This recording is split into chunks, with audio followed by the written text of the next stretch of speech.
Hi, welcome to class. We're the only two right now, but the other ones will show up eventually, right? I hate my life. I hate my life. And Professor Sunreis Productions!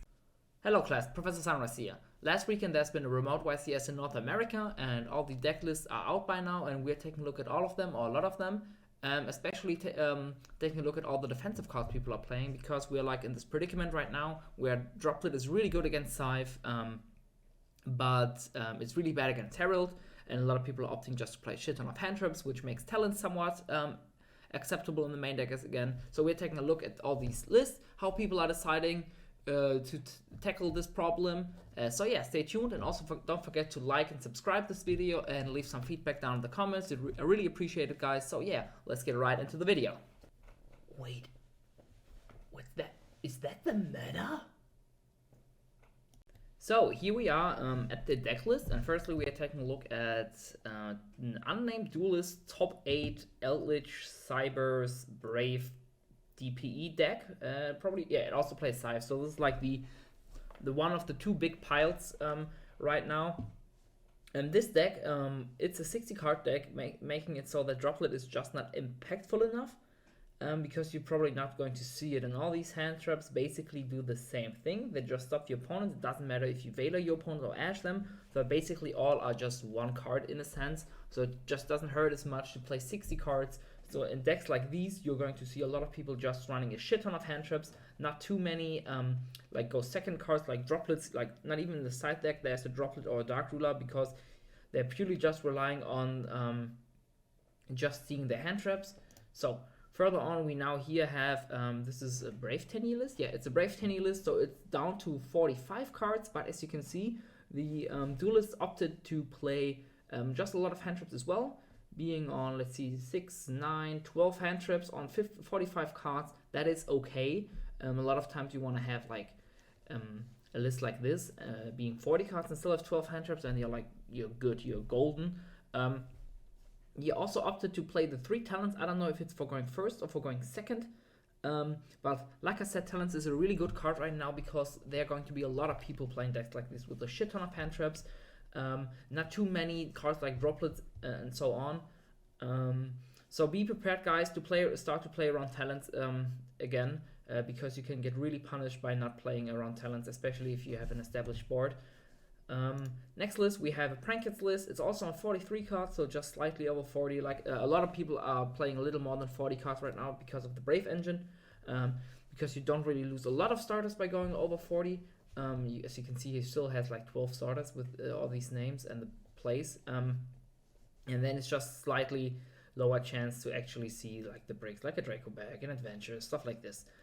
Like I said, he is also opting to play a shit ton of hand traps, no droplets whatsoever. I mean, Prankets is not the best deck for a droplet anyways, but also I think Brave 10 is also not the best deck. This probably is a really good deck for droplets, but he didn't play it, but he was on 60 card anyways. So yeah, still no droplets, just a shit ton of hand traps. So now we're taking a look at a Brave Dragon Link DPE list, also 60 card.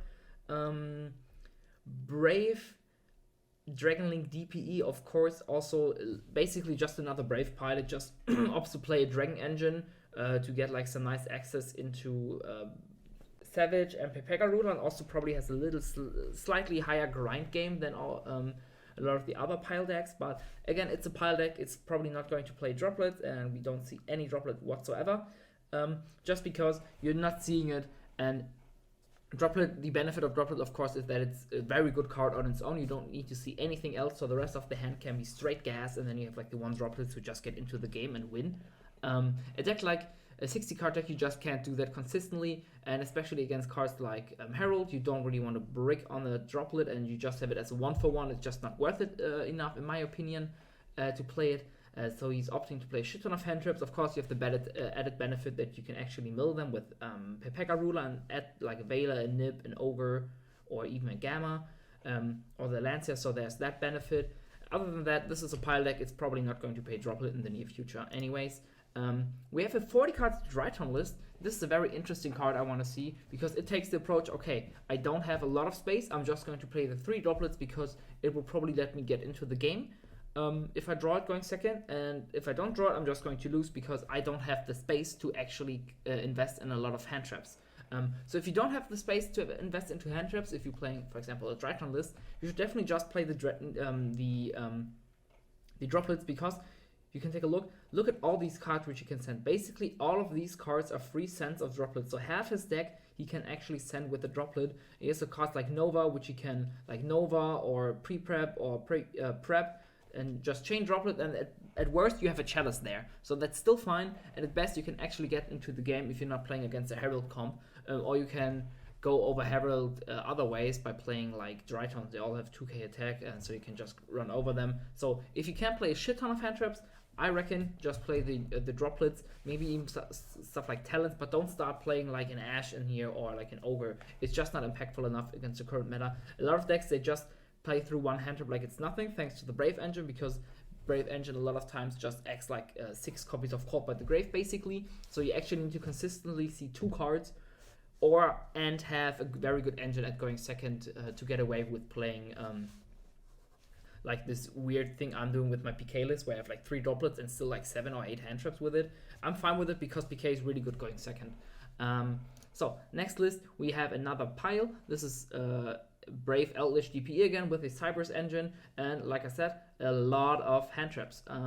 Even stuff like Ghostball is getting played because it does have a few nice applications. He's even playing the Token Collector's main, which is something I can't recommend. I wouldn't do it.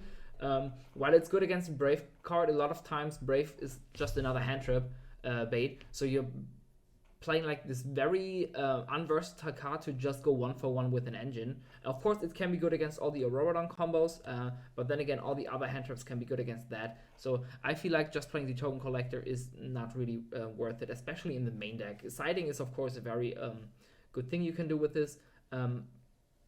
But like I said, just a shit ton of hand traps. These could probably be switched out for like an Imperm, and you should be very fine. And I would like it way more because you can then nip Imperm on a regular basis if you're playing a little less than 60 cards, of course. And for the last list, we're taking a look at the first place, a base pile. The pilot, of course, decided to just play a shit ton of hand traps again. No talents whatsoever in the side tech to counteract like other people doing that. But this is a 60 card, and it's 3, 5, 8, 11, 12 hand traps, like 1 called and 3 cross out to actually counteract the opponent's hand trap, and then 1 imperm. So it's 13 hand traps plus 4 go first card, and then even the 3 droplets. So he decided to play everything, which I'm a huge fan of because droplet is still amazing, and it basically together with 1 hand trap is still fine to draw. Because a lot of times people cannot actually end on a Herald if you hand trap them once, because they just lack the resources and they don't end on a Herald. Any hand trap plus droplet does its job perfectly fine, which I'm a huge fan of right now, and I've been working quite well with that. So that's been it for the deck list. So let's get into a nice quick conclusion here at the end. So as you could see in all these deck lists, most of the top decking lists are on a lot of hand traps, no droplets. So if you think about how you want to build your side deck, how you want to build your defensive cards, or what deck you even want to play right now, you have to keep in mind people are playing a shit ton of hand traps. So don't play decks which die to 1 hand trap. You optimally want to play decks which can play through 2 hand traps to end on some sort of resource loop like I'm doing with PK right now, and then have defensive cards on your own to counteract. So you do your plays, you get interrupted twice, and you still have a follow-up plan by having your own defensive cards. So you either can play two hand traps if you draw all gas, or you have 2 hand traps in your hand, 3 gas cards, you do your plays, you end on a little bit of a grind game where you have resources back, and then you have 2 hand traps on your own to stop your opponent. So that's the one school of thought. The other school of thought is, okay, you don't give a fuck about the die roll, you just say, okay, I'm gonna win it, and if I don't win it, fuck it. You just play the 3 droplets, and then you play an all gas deck, which can actually play really well into these hand traps decks, where you, like 2 hand traps, I don't fucking care, I'm still going to gas through that, because my hand is not diluted by all these hand traps. And lastly, I want to talk about it. Talents right now can be very good, and you don't sleep on it, because, like I said, a lot of people are on these hand traps, and talents just being a 1-for-1 trade against these hand trap is really good, because it's a huge tempo trade in your favor, just picking that 1 hand trap they had away and then just continuing your combo. Basically, your opponent is hand looped for 2, because a lot of times you can play through 1 hand trap. With talents, you take away the other hand trap, or like a starter if they have anything, and then you do full combo, and your opponent basically has to use 4 cards for basically an unbreakable board, which a lot of decks are building right now. And even in a worst case, talents can be used to make you draw 2 and just play with your own engine better if you like bricked and you cannot actually continue to combo if you don't draw 2. So talents is a really good card right now. You don't sleep on it at all. That's been it for the video. Class is dismissed. You guys are dismissed as well. Professor Sunreis out. Peace.